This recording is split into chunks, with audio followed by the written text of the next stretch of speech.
Friends, आप सभी का स्वागत है हमारे इस नए यूट्यूब चैनल पर। दोस्तों, आज बीए पार्ट 2 का सब्जेक्टिव क्वेश्चन विद आंसर कराने वाला हूं, तो आप लोग वीडियो के अंत तक जरूर देखिएगा। तो ये आरवी हिंदी बीए पार्ट 2 का है, जिसके ये जो फर्स्ट जो इसमें दिया हुआ निबंध निकुंज, जिसके संपादक है रामाकांत झा। ठीक है, इसको याद रखिएगा।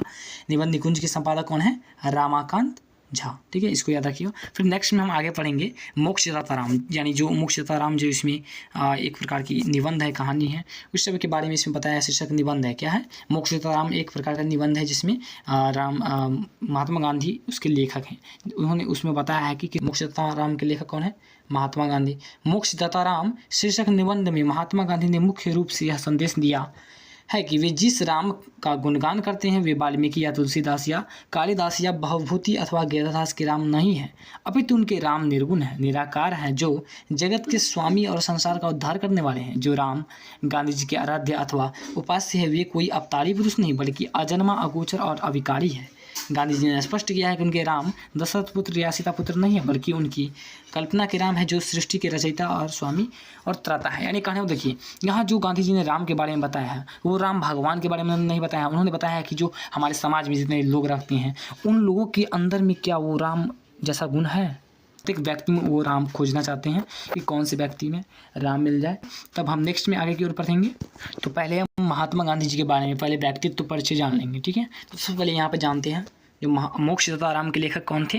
महात्मा गांधी। ठीक है, जो महात्मा गांधी जी उन्होंने अपनी ये जो निबंध लिखी है मोक्षदाताराम, तो उसके बारे में डिटेल में यहाँ पर बताने जा रहे हैं। तो सबसे पहले हम महात्मा गांधी के बारे में डिटेल जान लेते हैं, उसके बाद उसके क्वेश्चंस यानी आगे जो है उसके बारे में हम पढ़ेंगे। ठीक है, तो सबसे पहले यहाँ पे जानते हैं राष्ट्रपति के सर्वोच्च जन सम्मान से सम्मानित अहिंसा के विश्वदूत महात्मा गांधी का पूरा नाम मोहनदास करमचंद गांधी था।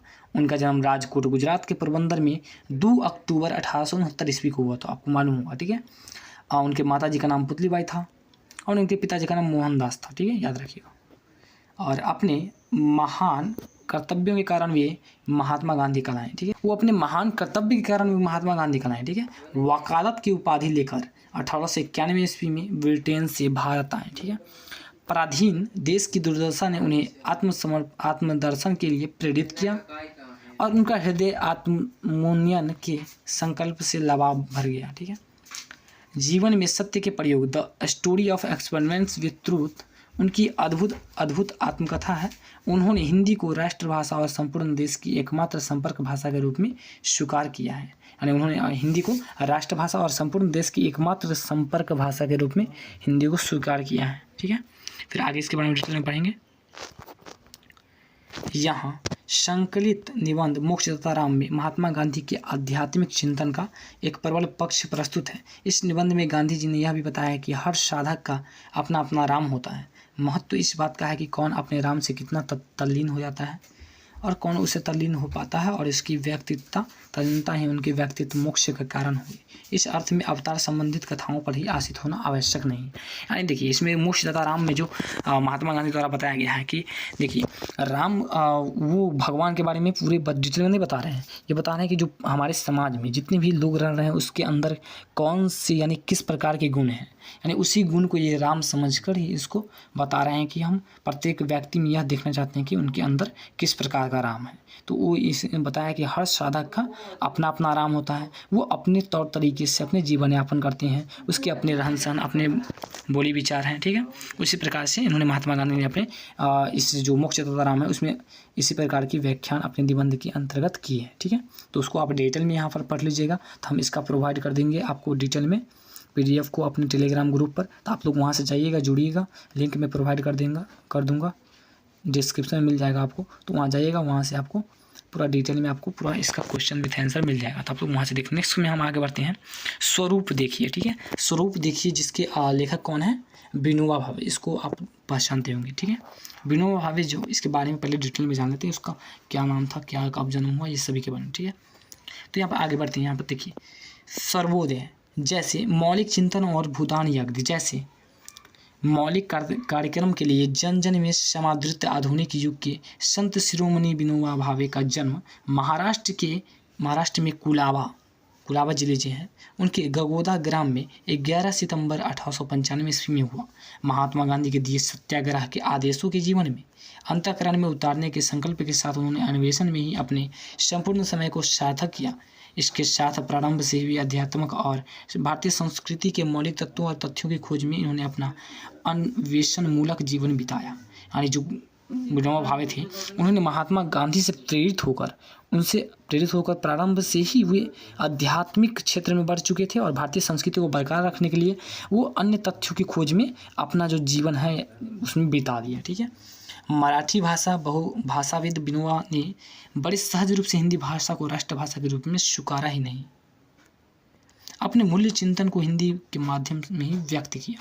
अब देखिए, आप ध्यान से देखिए, वो ज़्यादातर मराठी भाषी भी थी और बहुभाषाविद यानी बहुत सारे भाषा के भी उसकी ज्ञानी थी। ठीक है, विनोबा भावे। और उन्होंने हिंदी को राष्ट्रभाषा के रूप में स्वीकारा ही नहीं, वो अपने अमूल्य चिंतन को हिंदी के माध्यम में ही व्यक्त किया। ठीक है, फिर आगे मिडिल में पढ़ें। यहाँ जो बताया गया आपको संकलित निबंध स्वरूप देखी में आचार्य विनोबा भावे ने समाज सेवियों को अपने अंतर्दर्शन और आत्मचिंतन के लिए प्रेरित किया है। उनकी यह प्रयोग सिद्धि उपलब्धि है कि अपना आचार ही प्रचार का एकमात्र साधन है। ज्ञान और कर्म की जो शिक्षा हम दूसरों को देना और उसमें देखना चाहते हैं, उसे पहले अपने जीवन में उतारने की पूरी प्रक्रिया से गुजरना चाहिए। साधन बनकर ही कोई साधना का आदर्श उपस्थित कर सकता है। अब ध्यान दीजिएगा, अब बहुत सारे लोग मान लीजिए जैसे मैं आपको पढ़ा रहा हूँ, तो पहले मैंने ये पढ़ा है, उसके बारे में पहले मैंने गहन चिंता की, गहन उसका अध्ययन किया है, इसके बारे में गहन अध्ययन करने के बाद मैं आपको ये बता रहा हूँ। ठीक है, यानी कि इसका मुझे पूरा अनुभव है, इसके बाद मैं पूरा बता रहा हूँ। तो इसी प्रकार ये विनोबा भावे यहाँ बता रहे हैं कि अगर किसी दूसरे व्यक्ति को समझाना हो तो पहले उस बात को वो खुद अपने आप उतारें, अपने में उतारें, फिर उसको गहन चिंतन करके तब दूसरे में भी गहन चिंतन करके, फिर अपने आप पहले गहन चिंतन करके फिर दूसरों में उसकी खामियां और उसकी जो बुराइयां हैं उस सभी को बताएं। पहले अपने अंदर वो खामियां को दूर कर लें। ठीक है, इसके द्वारा विनोबा भावे ने अपने इस हिंदी माध्यम के द्वारा स्वरूप भी देखिए, यानी खूब स्वरूप पहले अपना देखिए, फिर अपना जो जितना कमियां है उस सभी को दूर करके फिर दूसरों की कमियां को दूर करिएगा। ठीक है, तो इसके द्वारा इन्होंने अपने एक आदर्श भावना को इसमें उपस्थित किया है। आप लोग इसको पढ़िएगा, हमारे डिस्क्रिप्शन में जाएगा, वहाँ टेलीग्राम ग्रुप में जुड़ करके वहाँ अंदर में जाने पर आपको PDF मिल जाएगा। ठीक है, तो आप लोग वहाँ से उसका पूरा डिटेल में अध्ययन कर सकते हैं। फिर नेक्स्ट में हम आगे बढ़ते हैं। विविधता में एकता, यानी इसके लेखक कौन है? आचार्य नरेंद्र देव। कौन है? आचार्य नरेंद्र देव। भारत में इस शिक्षा शास्त्री का जन्म 31 अक्टूबर 1889 ईस्वी में उत्तर प्रदेश के सीतापुर में हुआ। ठीक है, कहाँ हुआ था? उत्तर प्रदेश के सीतापुर में हुआ था। और 19 फरवरी 1556 में स्वर्गारोहण, यानी 11 और इधर 56, यानी 67 या सीमा इन्होंने अपने यानी इनका जीवन मात्र 67 वर्ष का था। ठीक है, 67 वर्ष का। लोकमान्य तिलक के नेतृत्व में 1920 में असहयोग आंदोलन में शामिल हुए। जो थे आचार्य नरेंद्र देव, वो लोकमान्य तिलक जयप्रकाश नारायण थे, उसके नेतृत्व में 1920 ईस्वी में असहयोग आंदोलन में शामिल हुए। तदुपरांत काशी विद्यापीठ में अध्यापक बने, आचार्य बने और वहाँ के कुलपति भी बने। 1934 में उन्होंने जयप्रकाश नारायण, डॉक्टर राम मनोहर लोहिया द्वारा ये अपने साथ मिलकर के अपने अग्रदूत की भावना में उपस्थित हुए और जिसके द्वारा इन्होंने अपने विविधता, यानी देखिए विभिन्नता होने के बावजूद, यानी देखिए जाति प्रथा को नहीं देखना है, कोई भी जाति को हो अपने देश की रक्षा के लिए सभी जातियों को एक साथ होना बहुत ही जरूरी है। ठीक है, इसलिए उन्होंने विविधता में भी एकता को समझ करके और उसके साथ मिल करके उन्होंने देश को बचाने का कार्य किया। ठीक है, और सहयोग आंदोलन में भाग लेकर के। ठीक है, तो यहाँ पर चलते हैं, इसके अब नेक्स्ट जो चैप्टर है उसके बारे में डिटेल में पढ़ते हैं। ठीक है, और आगे उन्होंने बताया कि राम मनोहर लोहिया द्वारा अन्य सहयोगियों के साथ कांग्रेस सोशलिस्ट पार्टी की स्थापना की। इस संबंध में भारत के राष्ट्रीय आंदोलन का इतिहास उनकी प्रसिद्ध पुस्तक है, यानी भारत के राष्ट्रीय आंदोलन का इतिहास जो उनकी प्रसिद्ध पुस्तक है। और बौद्ध दर्शन नामक ग्रंथ पर साहित्य अकादमी पुरस्कार से उन्हें सम्मानित किया गया था। ठीक है, राष्ट्रीयता और समाजवाद उनका प्रसिद्ध ग्रंथ है। यहाँ प्रस्तुत 2 निबंध उसके प्रसिद्ध साहित्य, शिक्षा एवं संस्कृति से लिए गए हैं। ठीक है, यहाँ संकलित निबंध विविधता में एकता, आचार्य नरेंद्र देव, विविधता में एकता हिंदू धर्म की सर्वग्राही समन्वयशीलता का एक अतरंग विवेचन प्रस्तुत करता है। अनेक ऐतिहासिक उदाहरणों और स्थितियों को प्रस्तुत करते हुए उन्होंने बताया है कि किसी भी धर्म की महत्ता को सहज रूप से स्वीकार कर लेने और उसे संपूर्ण सम्मान देने और उसकी सार्वभौमिक तत्वों को अपने में शामिल कर उन्हें मौलिक रूप में समुद्र की तरफ फैले रहने की अद्भुत क्षमता इस धर्म में है। इसे उन्होंने हिंदू धर्म से भारतीय धर्म कहना अधिक सार्थक समझा। देखिए, आप लोग यहाँ पर ज़्यादातर आप लोग जानते होंगे हिंदू धर्म, मुस्लिम धर्म, इसे धर्म में कन्वर्ट नहीं किया उन्होंने, भारतीय धर्म समझकर हिंदू, मुस्लिम, सिख, ईसाई सभी को एकजुट किया। ठीक है, एकजुट करने में बहुत ही आगे रहे और इस संबंध में उन्होंने अपना योगदान दिया। ठीक है, जिससे न जाने कितने संप्रदाय, कितने पंथ अपनी पहचान सुरक्षित कर पाते हैं और कुछ खोते नहीं। इस निबंध में आचार्य नंददेव ने बताया है कि इस भारतीय धर्म में विविधता में एकता का कैसा सफलता अन्वेषण किया। यानी उन्होंने अपने इस भारतीय धर्म में प्रत्येक धर्म को, किसी प्रकार की पंथ या फिर जितने भी संप्रदाय के लोग हैं उसे सुरक्षित पाते हुए कुछ उन्हें खोते नहीं देखा और उसके संबंध में वो साथ में मिलकर विविधता में एकता करके सफल अन्वेषण किया। ठीक है, तो आचार्य नारायण देव को बहुत बहुत धन्यवाद जिन्होंने ऐसा काम करने का कार्य किया। ठीक है, फिर आगे हम नेक्स्ट में पढ़ते हैं मैं मजदूर हूँ। मैं मजदूर हूँ, जिसमें भगवत शरण उपाध्याय ने एक मजदूर की भांति यानी अपने आप को एक मजदूर की भांति रख कर इन्होंने इस प्रकार की रचना यानी निबंध लिखी। ठीक है, तो इसके बारे में पहले हम डिटेल में पढ़ लेते हैं। एशिया और भारतीय संस्कृति के व्याख्याकार और विचारक के रूप में इन्हें उल्लेखनीय ख्याति मिली है। किन्हें? भगवत शरण उपाध्याय को। ठीक है, इनका जन्म 1910 ईस्वी में बलिया जिला में हुआ। भारत के प्राचीन इतिहास और पुरातात्विक गहनता में इनकी बहुत ज़्यादा रुचि है और उससे भारतीय संस्कृति के स्वरूप को समझने में बहुत ही ज़्यादा सहायता मिलती है। यानी जो भगवत शरण उपाध्याय हैं उन्होंने भारतीय संस्कृति और यानी भारतीय संस्कृति के बारे में इतने ज़्यादा व्याख्या और विचार करके उन्होंने अपना जो ये निबंध जो प्रस्तुत किया है, जिनके बारे में भारतीय संस्कृति के स्वरूप को समझने बहुत ही ज़्यादा सरलता हुई है, यानी आसानी मिली है। ठीक है, फिर आगे डिटेल में इसको पढ़ते हैं। यह प्रस्तुत निबंध जो है सो मैं मजदूर में लेखक ने साहित्य व्यंग्य की भाषा में मजदूर जीवन की मजबूरी को समेटा है। संसार के सारे निर्माण की सारी भागीदारी निभाने के बावजूद भी उसका अपना कुछ नहीं होता। सर्वत्र निराकार उसकी नियति है और उसकी इस नियति पर विश्व यानी सारा विश्व विदा है। विश्व भर में मजदूर की करुणा और पराभव को देखने का समय किसी को नहीं। लेखक ने बड़ी धारदार भाषा में इस विश्वव्यापी व्यवस्था को उभारा है।